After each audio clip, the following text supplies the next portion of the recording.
Marcus Chen pressed his forehead against the cold office window, watching snow blanket the empty parking lot below. Christmas Eve, 10 p.m., and he was still here, the CEO who'd forgotten what home felt like. 53 floors up, the city sparkled with holiday lights that seemed to mock his isolation. Families were together tonight. Children were dreaming of Santa. And he was alone with spreadsheets that didn't care it was Christmas. His phone buzzed against the mahogany desk. Another text from his ex-wife, Catherine. Sophia's staying with Brad's family this year. Don't make this difficult. Brad. The new husband. The new father figure. Marcus typed a response 3 times and deleted it 3 times. What could he say? That he'd missed too many school plays? Too many bedtimes?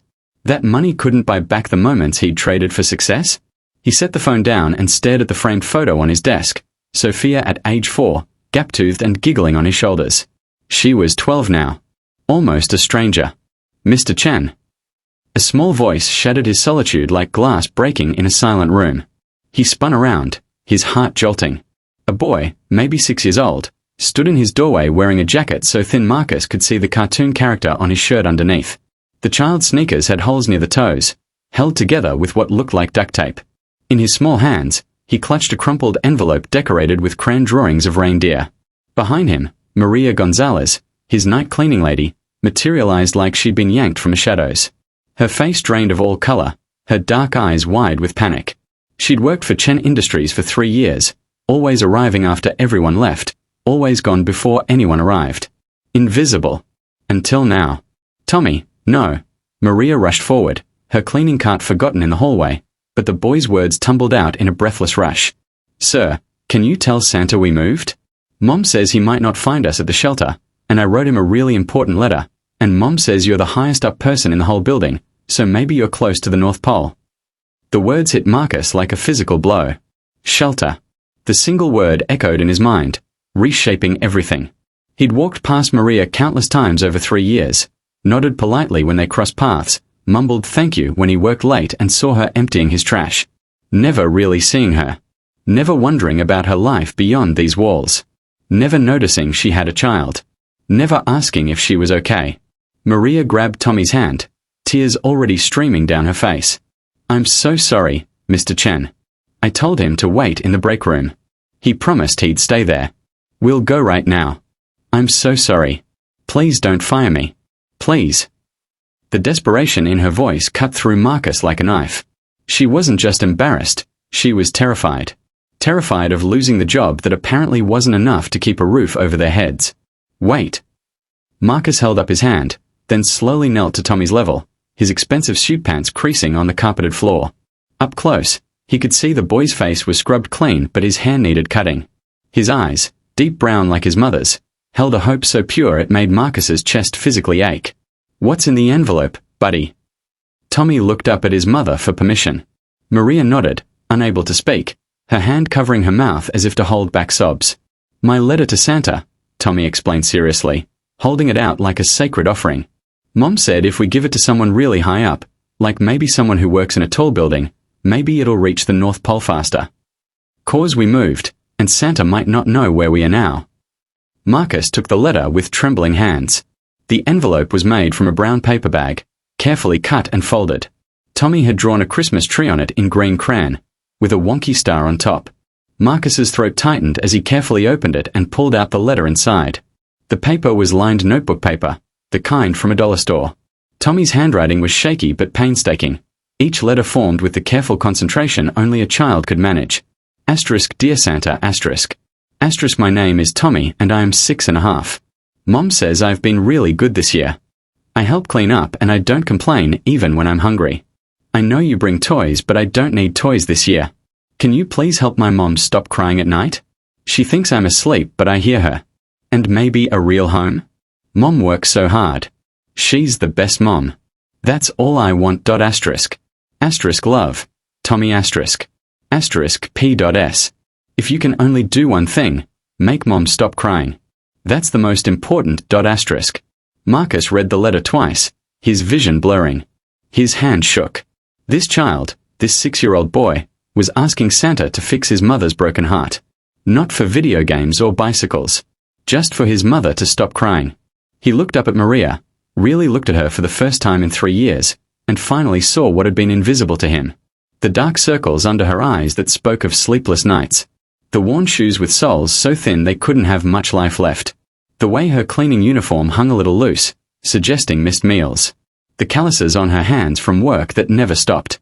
The weight of the entire world crushing down on shoulders that were trying so hard to hold everything together. "How long have you been at the shelter?" Marcus asked quietly, still kneeling beside Tommy. Maria's face crumpled. 2 months. Her voice cracked like splitting wood. "My landlord sold our building to developers. Gave us 30 days notice. I couldn't find anything I could afford, not with Tommy and childcare costs and..." She stopped abruptly, wiping her eyes with the back of her hand. "I'm sorry. This isn't your problem. This isn't professional. We'll go. I'll make sure Tommy never..." "Maria." Marcus stood slowly, the letter still clutched in his hand. "Stop apologizing." The office fell silent except for the gentle hum of the heating system.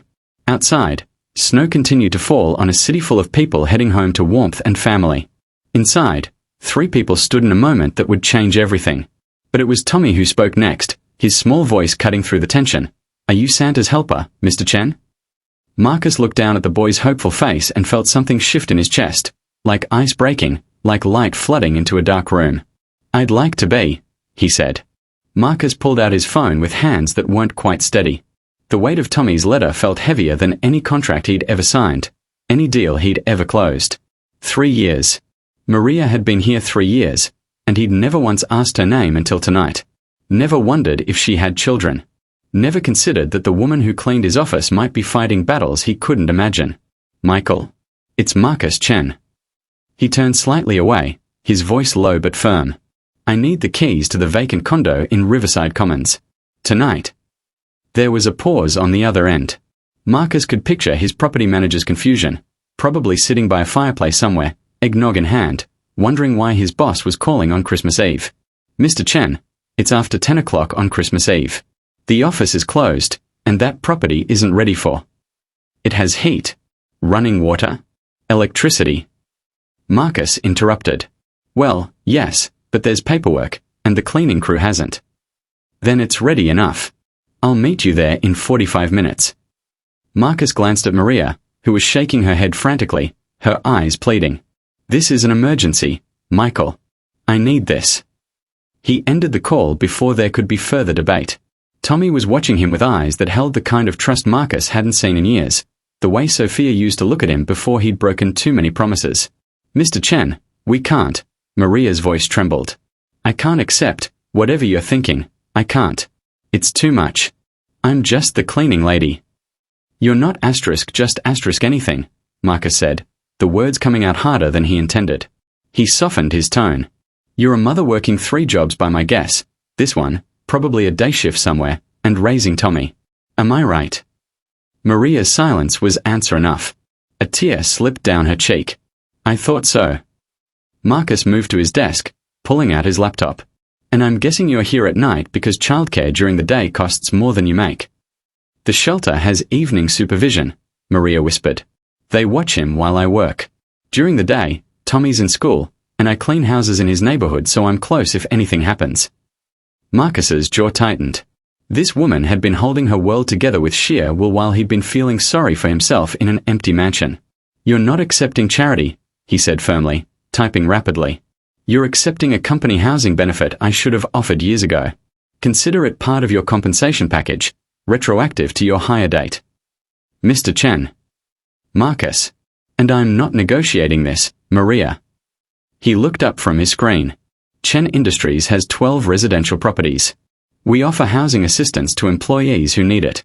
I just haven't been paying attention to who might qualify. That's my failure, not your burden."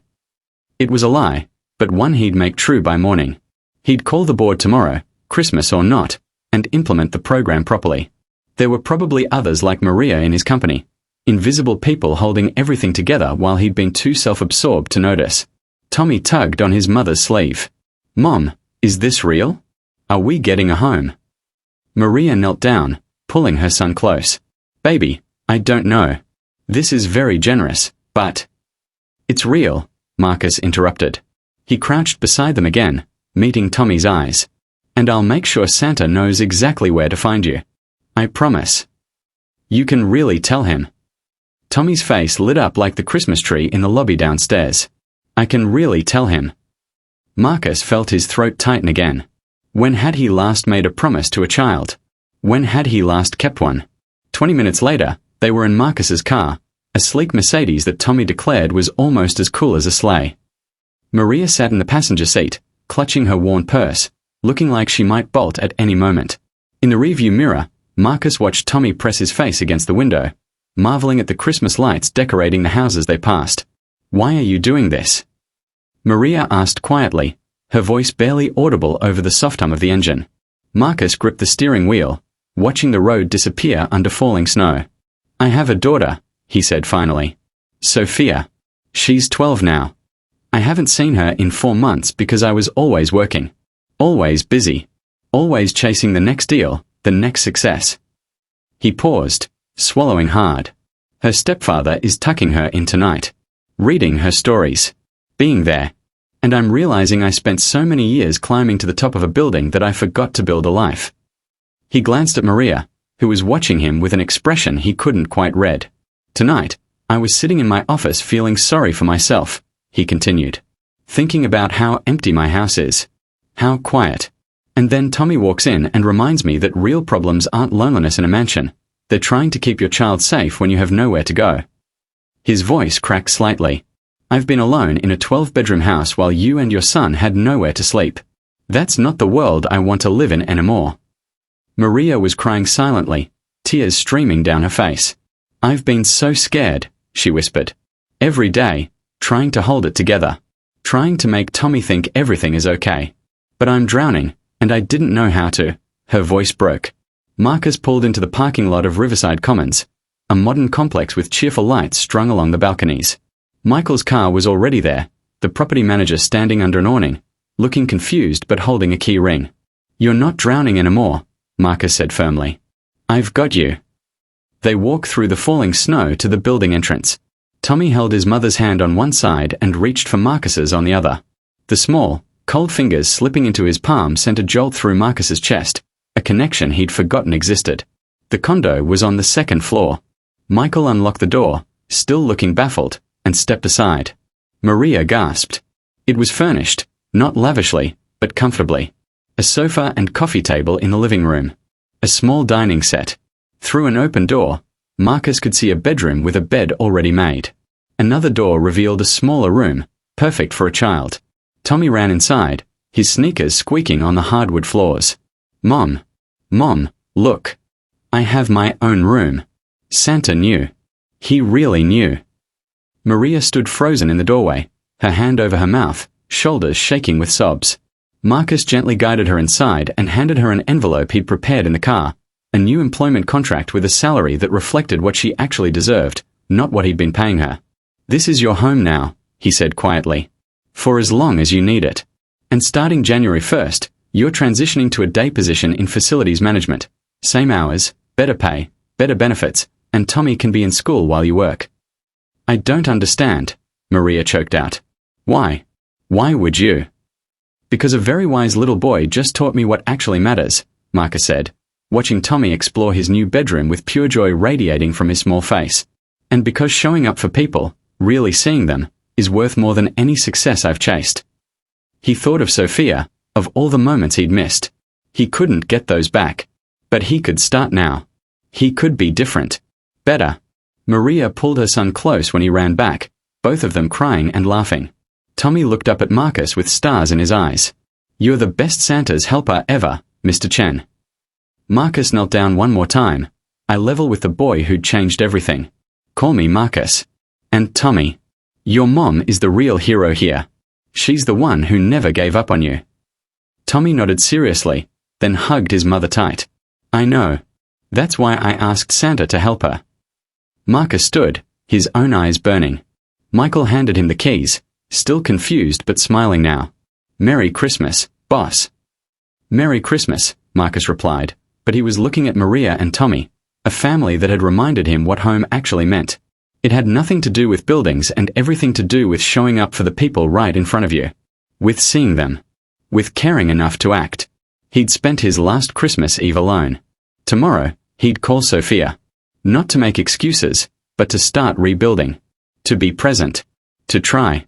Tonight, standing in a modest condo watching a mother and son hold each other in their first real home in months, Marcus Chen finally understood what success actually looked like.